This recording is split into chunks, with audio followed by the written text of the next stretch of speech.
jooga qof waxa woodi kara oo haddana aan samaynaynin ceeb ka liidata anigu maan arag buu leeyahay ayuha alaxiba himmadu markaa waxay idhahdaan waa laba qaybood qayb waa wahbi yacni waa loo dhashaa qaybna waa kasabi bay idhaahdaan waa laysku tarbeeyayaa waa la kobciyaa laakiin qof kastoo bini aadami nooc min alhimma wuu ku dhashaa ولذلك بقى waxay ku tilmaamaan bini aadamku wuxuu ku kala gedisay bay dhahdaan laba shay مطالبهم واهدافهم waxa ay doonayaan ama hadafkoodu wuxuu yahay targetka goolka yoolka meesha uu raadacaynayo halka uu ku socdo bini aadamku ku kala gedisay nin janno doonayo raadacadeed ku jira oo booska ugu yar uu yahay dunidan tabanlaabkeed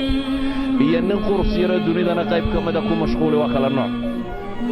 wala baha muuqiya dhulku inta isu jira waayo ninna wuxuu raadacadeed yahay adduunkan tabanlaabkeed baa ninka uu boos yari leeyahay marka adduunkan tabanlaabkeed wax ka ballaaran buu habeen iyo maalin ba raadacadii ku jira ninna wuxuu raadacadii ku jira maxay in yaro adduunka ka mid ah madaxnimo tuulo yaro intaynan aynu deganoo kale inuu maamulo iyo wax la mid ah waxoogaa lacaga reer hebel inuu u dhaqaalo bato ilaahasuu raadacadiisu tahay waa labaha mu'aadu kala idan bini aadamku mataalibta iyo ahdaafta waa ku kala gedisan yihin waxay kaloo ku kala gedisan yihin bay yidhaahdaan alhimam almuusila ilaa hada almataalib walahdaaf hanka gaadhsiinaya meesha oo mid baa han iska haya laakiin hankiisu waa riyo baba dhaqaaqo waxba ma qabto idankaasi daydreaming buu ku jira waa qoladana yidhaahdaan socodku ku riyooda dadka badhna markay seexdaan oo quray riyooda dadka badhna iyagoo soconaya riyoonaya soo jeeda ninkana waa riya wixiisu waxay yidhaahdaan markaa qofka ku haminaya mataalibta sare carab ahaan af ahaan ka sheegaya laakiin ficilkiisa iyo dhaqdhaqaaqiisu aanu u muuqanin caynkaasi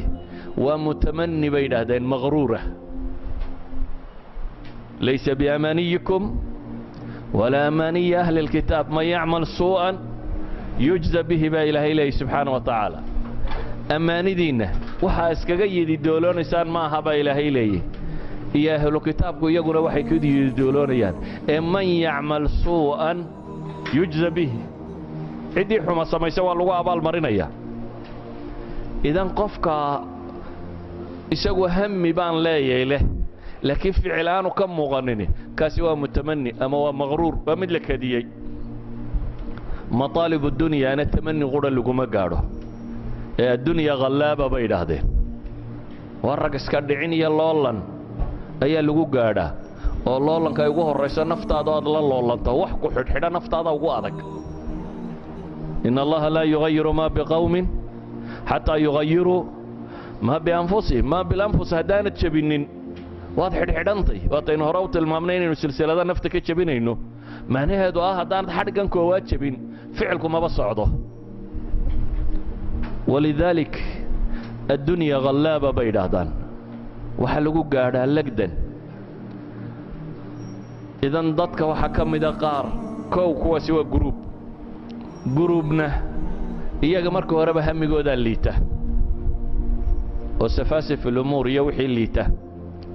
ayay hamigoodu yihiin oo qaybta tan han wuu leeyahay hadafka ka xun مثلا waa nin han leh laakiin hadafkiisa in la tunto iyo in la heesay iyo in la boodboodo iyo in dunida la marmaray intan ba hadafka liita laakiin shaytaannimada wuu ku xeel dheeriyay xog buu jiiraya waa leeb xagga kale uga dusaya laakiin ka hadii hadafka loo saxo wuxuu noqonayaa kuwii nabigu lahaa maxay annaasu macaadin khiyaruhum fil jaahiliya khiyaruhum fil islaam idha faqahu wadul haday wax fahmaan toosnaan kara dadka badhna hamiba male sida xooluhu isaga nool yihiin wixii la cuni lahaa iyo wixii la cabbi lahaa waagu saakana bariyeena dhaqaajiya weeyaan adceeddan soo baxeedu iska sugayaa wax kale oo uu ku hamileeyey ma jiro waxay yidhahdaan kuwaasi waa kuwa hadday joogaanna wax lama weydiiyo hadday maqan yihiinna lama tabo meesha hadday joogaanna cidi wax ma weydiiso hadday maqan yihiinna lama tabo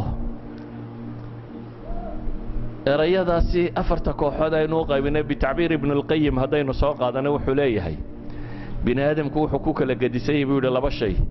macrifatu alxaqi min albaatil oo ahdaafta iyo mataalibta ah iyo iithaaru alxaqi cala albaatil oo hammigii kugu bixinayaya xaqa iyo baatilka inaad kala garato iyo xaqa inaad ka doorbido baatilka oo aad raadacayso masaladaa markaynu eegna buu yidhi basharku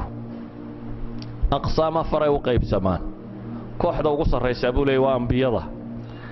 ilaahay qur-aanka wuxuu ku leeyay wadkur cibaadana ibraahiima wa isxaaqa wa yacquuba uli laydi walabsaar waxaad xustaabaa ilaahay leeya addoommahayagii nebi ibraahim ahaa isxaaq ahaa yacquub ahaa saddex nebiyoo isdhalay ilaahay muxuu ku sifaynayiin ululaydi iyo walabsaar waa ululaydi ay uluquwa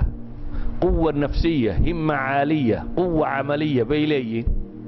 waxay kaloo yihiin baa la yidhi ulil absaar waa indheergarato labadiiba iyagu way wadaagaan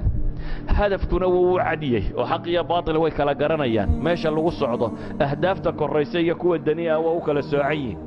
himmaddii iyo waxqabadkiina way leeyihiin idan bulshada gruubka labadaa helaa ugu sarreeya waxaa ugu hooseeya gruubka labadaba la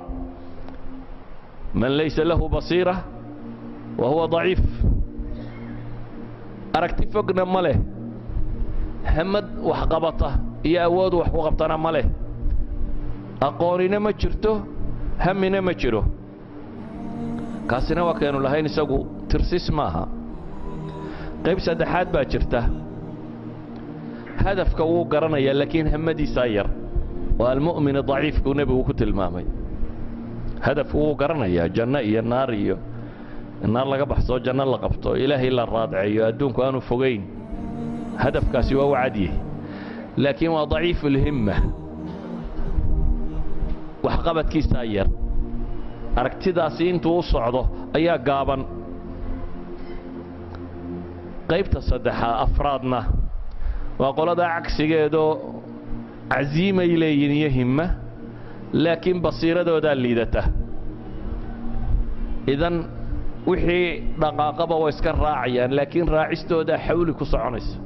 sharka hadduu bilaabana xawluu jarayaa khayrka hadduu bilaabana xawluu jarayaa laakiin waxaa liita kala soocooda markaasuu wuxuu leeyahay ibnu اlqayim laa yakaadu yumayiz awliyaaءi الraxmaani min awliyaaءi الshayطaan bal yaxsab kula sawdaءin hamarة وكل بيضاء شحمة ويحسب الورم شحما والدواء النافع سمة لأنه ليس عنده علم وبصيرة في الدين بولي وحي عدب برور بموذا يا بولي وحي عدب برور بوهيست بولي وحي مدوبنا مدو موذا يعني أقوانتا ليدته لكن هي مدي سوي سريسة